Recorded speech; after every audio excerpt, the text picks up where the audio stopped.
Hello guys, আমি আবার চলে এলাম একটা নতুন কেকের ভিডিও নিয়ে।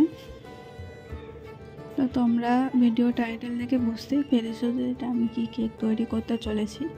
হ্যাঁ, তোমরা ঠিকই বুঝেছো, এটা একটা ফায়ার কেকের ডিজাইন।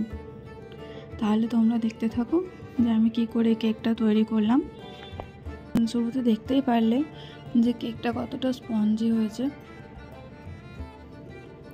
কেকটাকে আমি 3টে ভাগে ডিভাইড করে নিয়েছি।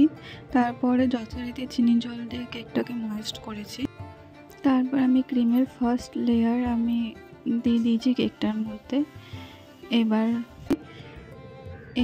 এটা যেহেতু বাটারস্কচ ফ্লেভারের কেক তৈরি করা হয়েছে, তার জন্য এর মধ্যে একটু বাটারস্কচ সস আমি দিয়েছি, যাতে কেকটার টেস্ট আর একটু বেশি এনহ্যান্স হয়ে ওঠে। এরপর দেখো আবার সেকেন্ড লেয়ার, আবার চিনি জল, আবার ক্রিম, এভাবে আমি 3টে লেয়ার দিয়ে দিচ্ছি। আচ্ছা, এবার দেখো আমি কেকটাকে ভালো করে ক্রাম কোট করে নিয়েছি।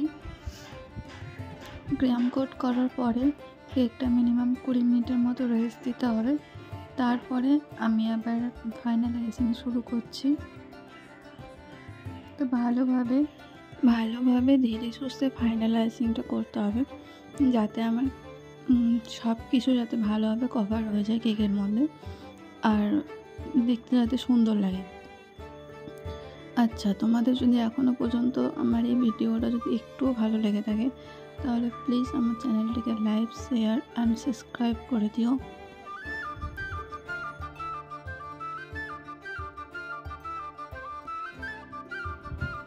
আচ্ছা, তোমরা এবার দেখতেই পাচ্ছ যে ভালো করে উপরে সতেটা ক্লিন করে নিয়েছি। উপরে সতেটা ভালো করে ক্লিন করে নিয়ে আমি স্প্যাচুলার সাহায্যে আরেকবার ভালো করে কেকের নিচের লেয়ারটা ক্লিন করে নিচ্ছি। এবার একটা ব্রাশ তুলে আমি সোয়েলের ডিজাইন ক্রিয়েট করছি। আচ্ছা, ভালো করে সোয়েলের ডিজাইনটা কমপ্লিট করে নেওয়ার পরে বেসটা ক্লিন করে নিয়েছি আমি।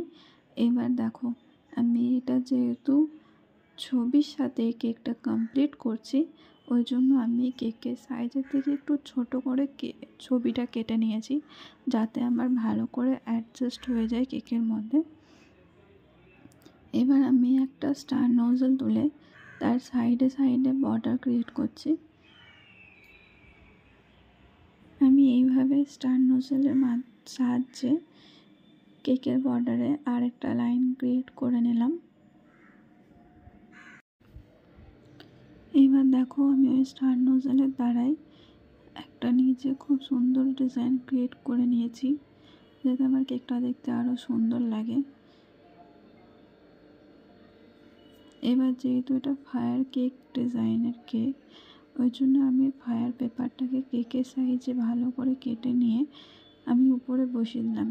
এটা একবারে হালকা হাতে কাজ করতে হবে, যাতে চাপা না পড়ে বেশি পেপারটা। এবার আমি ওই নোজলটাই তুলে ওই সেম জিগজ্যাগ একটা ডিজাইন ক্রিয়েট করে নিয়েছি। তো এটা হচ্ছে আমার কেকের ফাইনাল লুক। এবার তোমরা দেখে বলিও যে এই ফায়ার কেকটা দেখতে তোমাদের কেমন লাগলো।